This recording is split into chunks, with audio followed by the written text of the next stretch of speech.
tonight, and hopefully tomorrow we'll be able to collect some pollen from the draw. So I'll go in there probably this time tomorrow. I think it's around 5:30, 5:45, something like that. So I'll let them bring some pollen in there, go check the draw. I'll capture everything that they're bringing in, and then I will empty out the draw.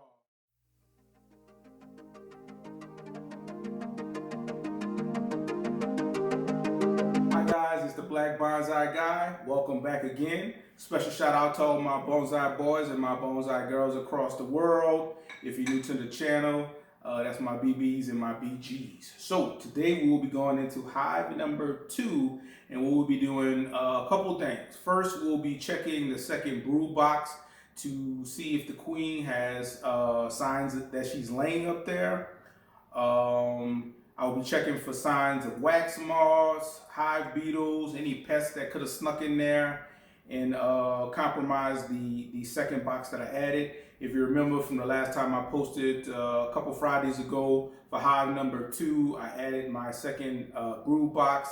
I added some better comb frames as well as some food reserves to keep the bees nice and healthy, as we didn't really have like a winter out here in Tucson. I mean, these things have been bringing in pollen. I'm assuming they're bringing in nectar because I got a couple frames that I looked at on hive number 1 last week, and they're bringing in some nectar from somewhere. But anyway, I'll also be going into the second hive, and I will be lowering my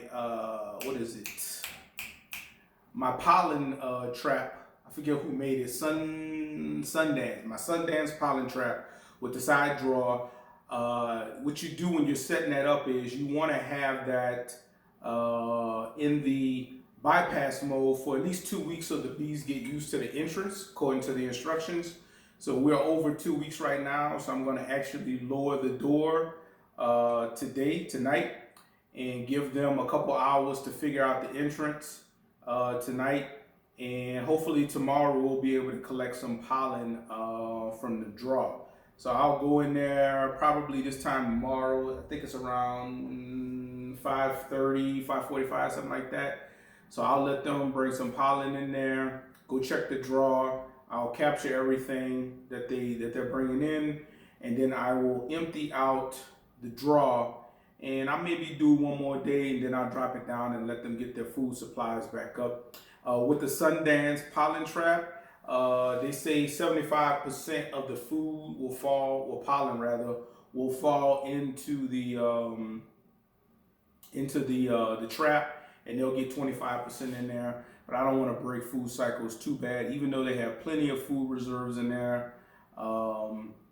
I just want, based on what I saw in hive number 1, hive number 2 should be good to go. So without further ado, let's get straight to the video. Hopefully you guys, let me just kind of walk you through what you should have done by now.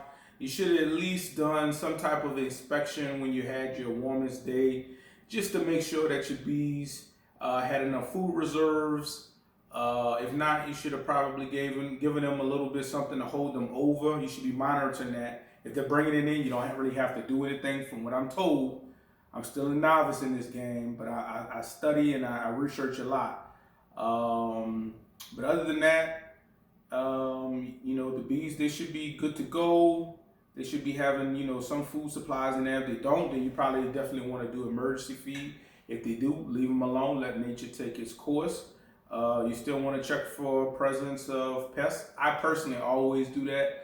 I don't want them to have to worry about wax moths or small hive beetles or anything like that. Even though I haven't seen any damage in quite a while, I still go out there and check that just to make sure. And just overall health, I spend a couple of minutes just looking at the hives, 1 and 2, kind of comparing notes and making sure that I'm seeing similar behavior from the hive. So without further ado, let's get into it. It's the Black Bonsai Guy. I'm out. Peace.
sweet, sweet, sweet, sweet.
Hi guys, Black Bonsai Guy, and I'm back here again to do the outtakes on hive number 2.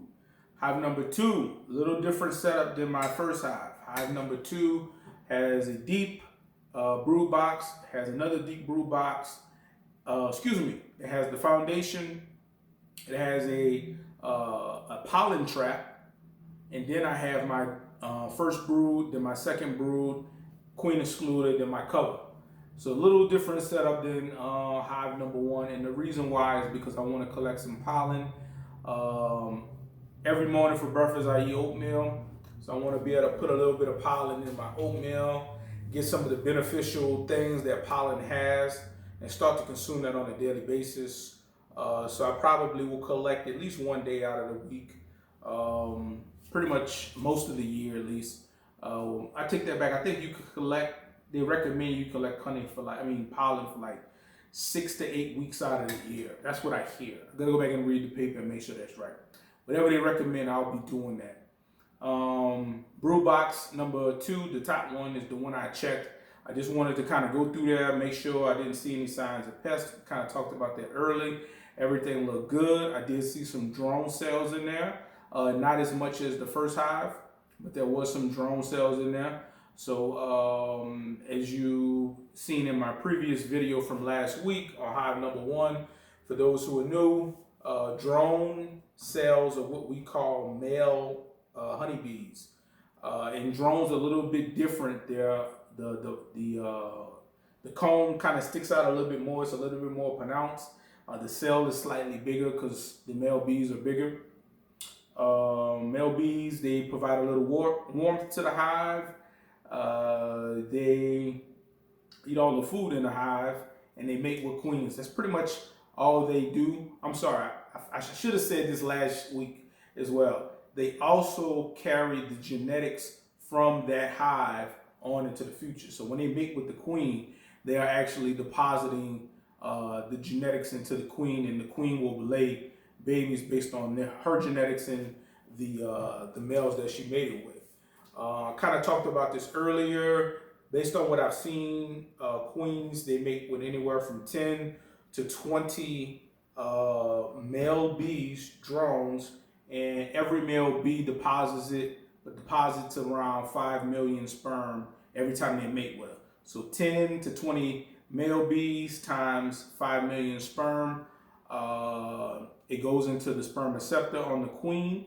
I think that's the name of the organ for the where the sperm is collected. But most of the sperm does not make it. Only about I saw that about 97% of the sperm doesn't make it. So when she's done, out of that big pool of sperm, she will end up with about 5 million sperm cells inside of her, and that's enough to fertilize her eggs and produce the female bees or male bees if she needs to, although an unfertilized egg is a male and a fertilized egg is a female. And that'll be all of the eggs that she needs to produce during her lifespan. And they typically last between 3 and 5 years from my understanding. Anyway, they look good. I lowered the trap door so that I can start collecting pollen. So that means that now bees will, I raised the door. Bees will now go through the bottom. They will find their way through the little pockets. If you don't know what I'm talking about, go look at my video on the Sundance Pollen Trap. In there, you'll see the holes where the bees will climb through. And as they climb through, it'll rake off some of the pollen, and some of that pollen will be trapped. And then you can remove that pollen from the hive and process it.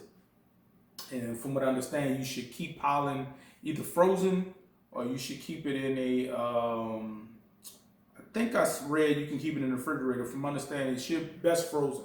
So I gotta do a little bit more research on that by the time I'm ready to do that. And don't worry, folks, it does not harm the bees. There's a big myth out there that beekeepers, we take honey and we take things from the bees and it hurts them, but actually it helps them. For instance, with honey, the queen, she has all of these cells that she could potentially lay eggs in. if they're full of pollen, if they're full of honey, because bees, they rotate things out. They'll lay eggs in it. Sometimes they say, you know what, we got so much food stores, let's start let's start placing pollen and nectar in places where brood could have potentially have been previously, right? They are master hoarders. And because of that, what happens is if the queen feels like she doesn't have a place to lay, the colony will trigger an alarm that they need to swarm. So a supersedure cell will be produced, another queen will be born, 50 to 60% of the hive will leave, and they'll go start another life in a new place that has more space. The supersedure queen cell that's left behind, it'll hatch. The queen will come out, she'll take over, and she'll start laying eggs again.